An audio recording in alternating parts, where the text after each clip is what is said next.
कहानी की शुरुआत होती है एक भयानक बैटलफील्ड से। चारों तरफ लाशें पड़ी हैं, घोड़े चीख रहे हैं और कुछ सैनिक डर के मारे कांप रहे होते हैं। तभी एक आदमी धीरे धीरे आगे बढ़ता है। लंबे बाल, विशाल शरीर, आंखों में गुस्सा और उसके हाथ में होती है एक भारी चेन।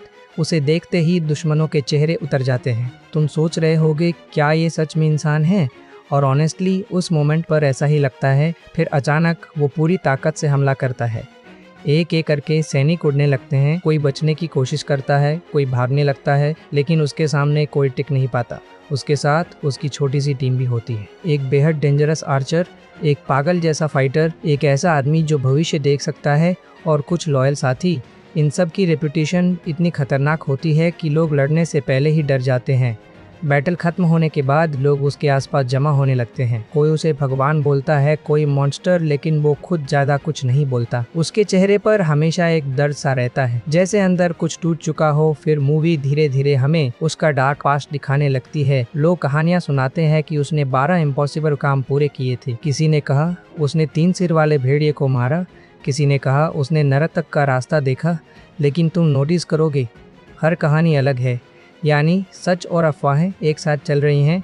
और यही चीज़ मूवी को इतना इंटरेस्टिंग बनाती है, क्योंकि धीरे धीरे तुम्हें भी डाउट होने लगता है, क्या ये सारी बातें सच हैं या बस लोगों का डर। फिर कुछ समय बाद एक बड़ा किंगडम दिखाया जाता है। वहाँ का राजा काफ़ी परेशान होता है। उसकी सेना कमज़ोर पड़ रही होती है और दुश्मन किसी भी समय हमला कर सकते थे। तभी कोई उसे उस डेंजरस वॉरियर के बारे में बताता है, वही आदमी जिसका नाम सुनकर लोग कांपते हैं। राजा पहले थोड़ा हेजिटेट करता है, लेकिन उसके पास कोई दूसरा रास्ता भी नहीं था और फिर वो अपने आदमी को उसे ढूंढने भेजता है। दूसरी तरफ वो वॉरियर अपनी टीम के साथ बैठा होता है, थका हुआ, चुप, जैसे उसे लड़ाइयों से फर्क पड़ना बंद हो गया हो। तभी राजा का आदमी वहाँ पहुँचता है। वो उसे एक बड़ा ऑफर देता है, हमारे किंगडम को बचा लो, जो चाहो मिलेगा। टीम के कुछ लोग तुरंत इंटरेस्टेड हो जाते हैं, क्योंकि उन्हें पैसे चाहिए थे। लेकिन वो आदमी तुरंत जवाब नहीं देता। उसकी आंखों में एक अजीब सा डाउट दिखता है, जैसे उसे महसूस हो रहा हो कि ये काम उतना आसान नहीं है। और सच कहें, उसे बिल्कुल अंदाज़ा नहीं था कि ये फैसला उसकी ज़िंदगी का सबसे खतरनाक मोड़ बनने वाला है। वो आदमी कुछ देर तक चुप बैठा रहता है। आग जल रही होती है, बाकी लोग खाना खा रहे होते हैं, लेकिन उसकी नजरें कहीं और ही खोई रहती है। राजा का आदमी बार बार उसे मनाने की कोशिश करता है, अगर तुमने मदद नहीं की तो पूरा किंगडम खत्म हो जाएगा। उसकी टीम के लोग भी उसे देखने लगते हैं, क्योंकि सच बोले तो उन्हें लड़ाई से ज्यादा सोने में इंटरेस्ट था। फिर आखिरकार वो धीरे से उठता है और बिना ज्यादा बात किए ऑफर मान लेता है, लेकिन उसके चेहरे से साफ लग रहा था उसे इस काम पर भरोसा नहीं है। अगले ही सीन में पूरी टीम किंगडम की तरफ निकल पड़ती है। रास्ते में लोग उन्हें देखकर डर जाते हैं। कुछ बच्चे दूर से उसे देखते रहते हैं, जैसे कोई कहानी का मॉन्स्टर सामने आ गया हो। और ऑनेस्टली उसकी बॉडी और चेहरा देखकर कोई भी डर जाए। फिर वो लोग किंगडम पहुंचते हैं। बड़ी बड़ी दीवारें, डरे हुए सैनिक और लोगों के चेहरों पर साफ टेंशन। वहाँ राजा उनसे मिलता है। राजा उन्हें बताता है कि एक बेहद खतरनाक आदमी धीरे धीरे ताकतवर होता जा रहा है। उसकी सेना सेवेज थी, निर्दयी, गांव के गांव जला दिए गए थे। राजा कहता है, मुझे सोल्जर्स नहीं चाहिए, मुझे ऐसा आदमी चाहिए जिसका नाम सुनकर दुश्मन डर जाए। ये सुनकर उसकी टीम हल्का सा मुस्कुराती है, क्योंकि यही तो उनका काम था, डर बेचकर लड़ाई जीतना। लेकिन तभी एक और चीज़ नोटिस होती है। राजा की बेटी, वो बाकी लोगों की तरह उसे भगवान नहीं मानती। वो बस उसे ध्यान से देखती रहती है, जैसे वो उसके अंदर का सच पढ़ने की कोशिश कर रही हो। और शायद उसे कुछ अजीब महसूस भी हो रहा था। फिर अगले दिन ट्रेनिंग शुरू होती है। अब यहाँ मूवी काफी इंटरेस्टिंग हो जाती है, क्योंकि किंगडम की सेना बहुत कमजोर होती है। सैनिकों को ढंग से लड़ना तक नहीं आता। कुछ तो डर के मारे तलवार भी ठीक से नहीं पकड़ पाती। उसकी टीम ये देखकर ऑलमोस्ट हंसने लगती है। एक आदमी बोलता है, इन लोगों को देखकर लगता नहीं ये युद्ध लड़ेंगे, ये तो खेत जोतने वाले लोग लग रहे हैं। थोड़ा फनी था, लेकिन सच भी था। फिर वो वॉरियर खुद मैदान में उतरता है और यहीं से असली बदलाव शुरू होता है। वो सोल्जर्स को अलग तरीके से ट्रेन करता है, सिर्फ ताकत नहीं, डर को कंट्रोल करना सिखाता है, क्योंकि वो जानता था युद्ध तलवार से कम, दिमाग से ज्यादा जीता जाता है। धीरे धीरे सैनिकों में कॉन्फिडेंस आने लगता है। पहली बार उन्हें लगने लगता है कि शायद वो जीत सकते हैं। लेकिन इसी बीच एक अजीब चीज होती है। रात के समय वो आदमी अकेले बैठा होता है और अचानक उसे अपनी वाइफ और बच्चों की याद आने लगती है। उनकी चीखें, खून, टूटा हुआ घर, उसकी सांसें तेज हो जाती है। तुम नोटिस करोगे उसकी सबसे बड़ी लड़ाई बाहर नहीं, अंदर चल रही थी। मूवी यहाँ बहुत स्मार्ट तरीके से दिखाती है कि लोग उसे मॉन्स्टर समझते थे, लेकिन अंदर से वो खुद गिल्ट में डूबा हुआ इंसान था। फिर अगले दिन ट्रेनिंग के दौरान अचानक खबर आती है, दुश्मन बहुत करीब पहुंच चुका है, इतना करीब कि पहली लड़ाई कभी भी शुरू हो सकती थी। सैनिकों के चेहरे फिर से डर से भर जाते हैं, लेकिन इस बार वो वॉरियर चुपचाप खड़ा रहता है। उसकी आंखों में वही पुराना गुस्सा वापस आ चुका था।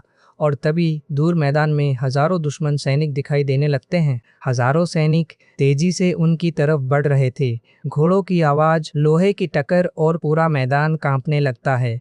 राजा की सेना ये देखकर डर जाती है। कुछ सैनिक पीछे हटने लगते हैं। एक लड़का तो इतना घबरा जाता है कि उसके हाथ से भाला तक गिर जाता है। तभी वो वॉरियर धीरे से उसके पास जाता है और बिना चिल्लाए बस एक बात बोलता है, डर सबको लगता है, फर्क सिर्फ इतना है कौन डर के बाद भी खड़ा रहता है। ये सुनते ही लड़का फिर से हथियार उठा लेता है और ऑनेस्टली ये छोटा सा मोमेंट काफ़ी पावरफुल लगता है।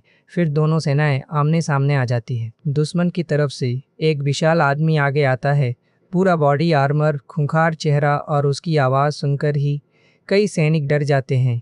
वो ज़ोर से चिल्लाता है, आज कोई नहीं बचेगा। लेकिन दूसरी तरफ वो वॉरियर बिल्कुल शांत खड़ा रहता है, जैसे उसे मौत की आदत हो चुकी हो। फिर अचानक युद्ध शुरू हो जाता है। घोड़े भागते हैं, तीर उड़ने लगते हैं, चारों तरफ चीखें गूंजने लगती हैं। उसकी टीम भी फुल फोर्स में लड़ती है। आर्चर इतनी तेजी से तीर चलाती है कि दुश्मन संभल ही नहीं पाते।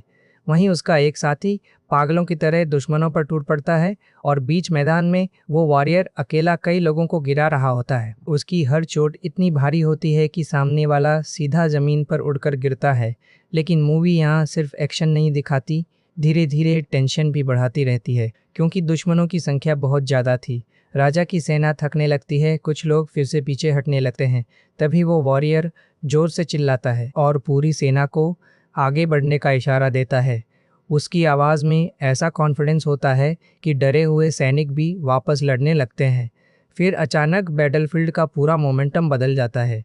अब दुश्मन पीछे हटने लगते हैं और कुछ ही देर में राजा की सेना पहली बड़ी जीत हासिल कर लेती है।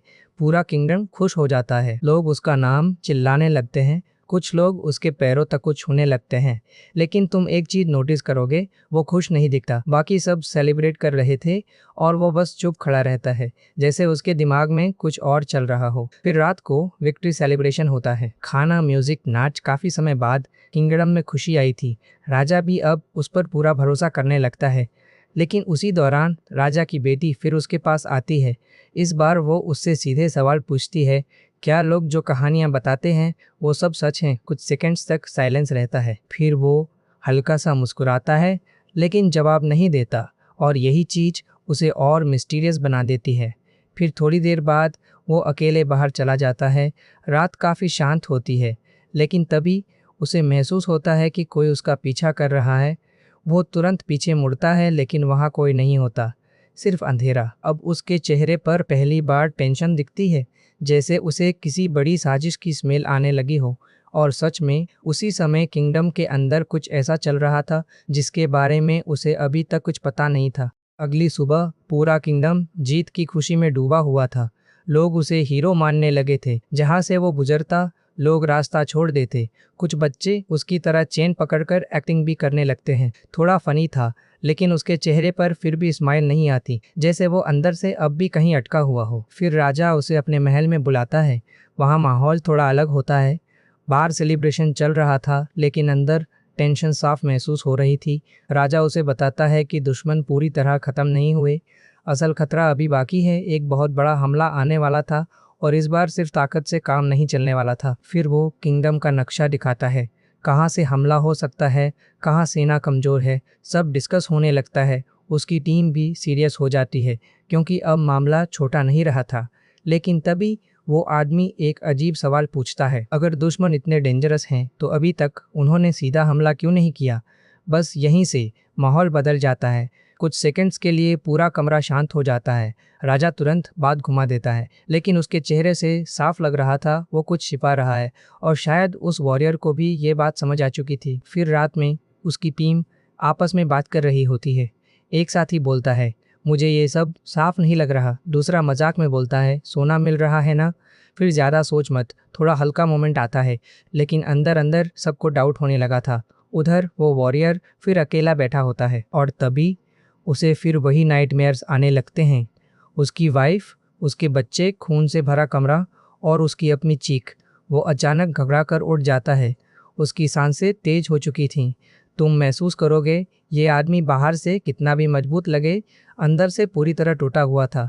फिर अगले दिन सेना को आगे बढ़ने का आदेश मिलता है। अब वो लोग दुश्मन के इलाके की तरफ निकलते हैं। रास्ते में जले हुए गांव दिखाई देते हैं, मरे हुए लोग, रोते बच्चे, पूरा माहौल बहुत हेवी हो जाता है। और यही मूवी धीरे धीरे दिखाती है कि युद्ध में असली नुकसान किसका होता है। फिर अचानक उन्हें दूर कुछ लोग भागते हुए दिखाई देते हैं। सैनिक तुरंत उन्हें पकड़ लेते हैं। वो लोग डरे हुए विलेजर्स होते हैं और जो वो बताते हैं उसे सुनकर सबके चेहरे बदल जाते हैं। वो कहते हैं कि दुश्मन सिर्फ गांव नहीं जला रहे बल्कि लोगों को बेरहमी से मार रहे हैं। कुछ लोगों को जिंदा लटकाया गया था सिर्फ डर फैलाने के लिए। ये सुनकर सैनिकों का कॉन्फिडेंस फिर कमजोर पड़ने लगता है। लेकिन तभी वो वॉरियर धीरे से आगे बढ़ता है और विलेजर से एक सवाल पूछता है, क्या तुमने उस आर्मी के लीडर को देखा? विलेजर डरते हुए सिर हिलाता है और जो नाम वो लेता है उसे सुनकर अचानक उसके चेहरे का रंग बदल जाता है, जैसे वो उस नाम को पहले से जानता हो। उसकी आंखों में पहली बार डर साफ दिखाई देता है और उसी पल उसे एहसास होता है ये लड़ाई शायद पर्सनल होने वाली है। उस नाम को सुनते ही वो कुछ सेकंड्स तक बिल्कुल चुप रह जाता है। उसकी आंखें सीधे जमीन पर टिक जाती हैं। बाकी लोग समझ नहीं पाते कि अचानक उसे क्या हुआ, लेकिन उसकी टीम नोटिस कर लेती है ये नाम उसके लिए नया नहीं था। फिर बिना कुछ बोले वो आगे बढ़ने का आदेश दे देता है। अब पूरी सेना दुश्मन के इलाके में घुसने लगती है। जैसे जैसे वो लोग आगे बढ़ते हैं माहौल और डरावना होता जाता है। हर तरफ डिस्ट्रक्शन, टूटे घर, जली हुई फसलें और सन्नाटा, इतना सन्नाटा कि घोड़ों की आवाज़ भी अजीब लगने लगती है।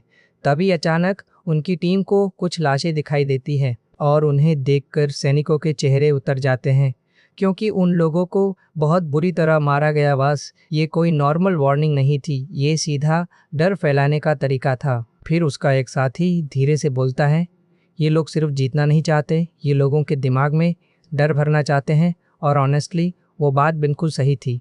फिर थोड़ी देर बाद उन्हें दूर दुश्मन का कैंप दिखाई देता है। बहुत बड़ी सेना, इतनी बड़ी कि राजा की सेना उसके सामने छोटी लगने लगती है। कुछ सैनिक वहीं घबराने लगते हैं। एक आदमी तो धीरे से बोल देता है, हम लोग शायद जिंदा वापस नहीं जाएंगे। लेकिन तभी वो वॉरियर उसकी तरफ देखता है और हल्की सी स्माइल देकर बोलता है, अगर मरना ही है तो कम से कम कोशिश करते हुए मरेंगे। ये सुनकर कुछ सैनिक हंस देते हैं, थोड़ा टेंशन कम होता है। फिर रात में उसकी टीम सीक्रेटली दुश्मन के कैंप को ऑब्जर्व करती है और यहीं उन्हें कुछ बहुत अजीब दिखता है। दुश्मन की आर्मी बहुत डिसिप्लिन्ड थी, बहुत ज़्यादा, इतनी कि वो किसी सैवेज ग्रुप जैसी लग ही नहीं रही थी। उनके हथियार ऑर्गेनाइज थे, फॉर्मेशन परफेक्ट थी, जैसे कोई उन्हें प्रॉपरली ट्रेन कर रहा हो। अब उसके दिमाग में डाउट्स और बढ़ने लगते हैं, क्योंकि राजा ने उन्हें जो कहानी बताई थी ये उससे काफ़ी अलग था। फिर अचानक उन पर हमला हो जाता है। दुश्मन के कुछ सैनिक उन्हें देख लेते हैं और तुरंत लड़ाई शुरू हो जाती है। अंधेरी रात, जलती मशालें और तेज तलवारों की आवाज़, पूरा सीन काफ़ी इंटेंस हो जाता है। वो वॉरियर पूरी ताकत से लड़ता है, लेकिन इस बार तुम नोटिस करोगे कि दुश्मन भी कमज़ोर नहीं है। उनकी फाइटिंग स्किल्स अलग लेवल की थीं, जैसे वो लोग स्पेशली ट्रेंड हों। फिर लड़ाई के बीच अचानक उसका सामना एक बड़े सैनिक से होता है। दोनों के बीच डेंजरस फाइट शुरू हो जाती है। तलवारें टकराती है, घूंसे पड़ते हैं और आखिर में वो किसी तरह उसे मार गिराता है। लेकिन मरने से पहले वो सैनिक एक ऐसी बात बोलता है जिसे सुनकर उसका दिमाग हिल जाता है। वो कहता है, तुम गलत लोगों के लिए लड़ रहे हो। बस यह सुनते ही उसके चेहरे का एक्सप्रेशन बदल जाता है। अब पहली बार उसे लगने लगता है कि शायद असली दुश्मन कोई और है। और सच कहें, यहीं से मूवी पूरी तरह पलटना शुरू करती है। उस रात के बाद वो वॉरियर बिल्कुल बदल जाता है। पहले वो सिर्फ लड़ रहा था, लेकिन अब वो सोचने लगा था, क्योंकि दुश्मन की बात उसके दिमाग में बार बार घूम रही थी। तुम गलत लोगों के लिए लड़ रहे हो, ये कोई नॉर्मल बात नहीं थी। और शायद उसे भी अंदर से लगने लगा था कि कहीं ना कहीं कुछ छुपाया जा रहा है। फिर अगली सुबह पूरी सेना वापस किंगडम की तरफ बढ़ती है, लेकिन रास्ते भर वो आदमी चुप रहता है। उसकी टीम उससे सवाल पूछती है, पर वो सीधा जवाब नहीं देता, जैसे उसके दिमाग में पीसेज जुड़ने लगे हो। फिर किंगडम पहुंचते ही राजा उन्हें तुरंत मिलने बुलाता है। राजा काफी एक्साइटेड दिख रहा होता है। वो कहता है कि अब फाइनल हमला करने का समय आ गया है, लेकिन इस बार वो वॉरियर सीधे उसकी आंखों में देखकर पूछता है, सच क्या है? बस ये सुनते ही कमरे का माहौल बदल जाता है। राजा कुछ सेकंड्स तक चुप रहता है, फिर हंसकर बात टालने की कोशिश करता है, लेकिन अब देर हो चुकी थी, क्योंकि उसे समझ आ चुका था ये पूरा खेल उतना सीधा नहीं है जितना दिख रहा था। और सबसे खतरनाक बात, धोखा बाहर से नहीं अंदर से हो रहा था। फिर अचानक राजा का असली चेहरा सामने आने लगता है। उसे एहसास होता है कि उसे शुरू से इस्तेमाल किया जा रहा था।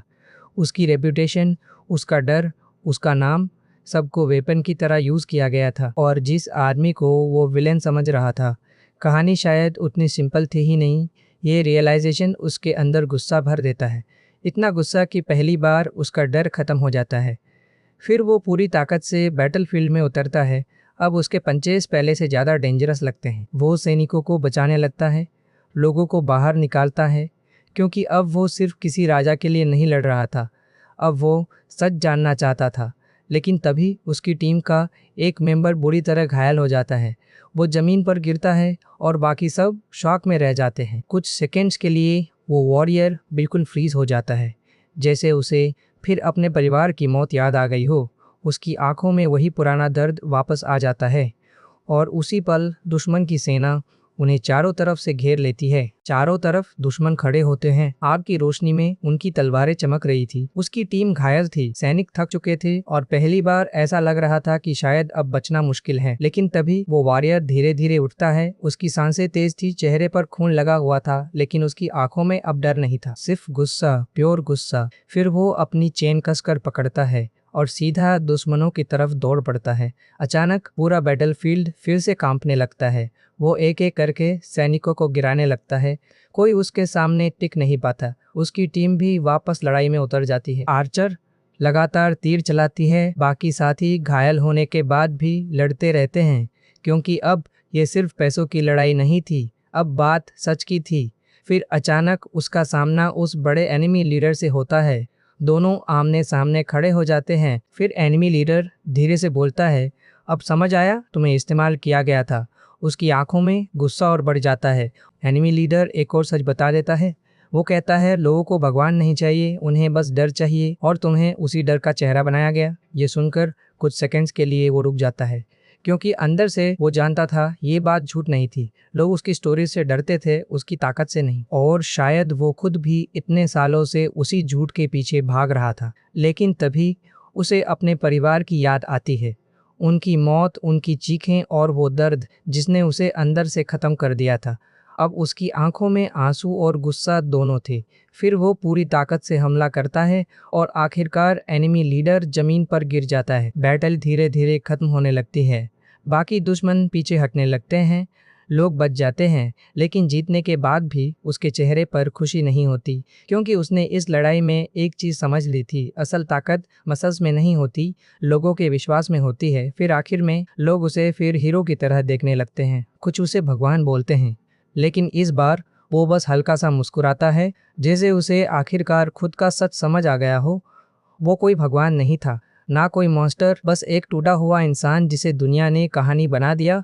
और ऑनेस्टली यही चीज़ इस फिल्म को बाकी एक्शन मूवीज़ से अलग बनाती है, क्योंकि आखिर में ये सिर्फ लड़ाई की कहानी नहीं रहती, ये उस आदमी की कहानी बन जाती है जो पूरी दुनिया से लड़ते लड़ते खुद से लड़ना सीख गया।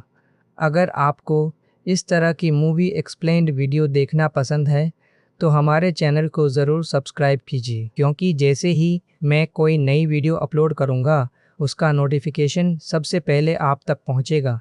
थैंक्स फॉर वॉचिंग, मिलते हैं नेक्स्ट वीडियो में।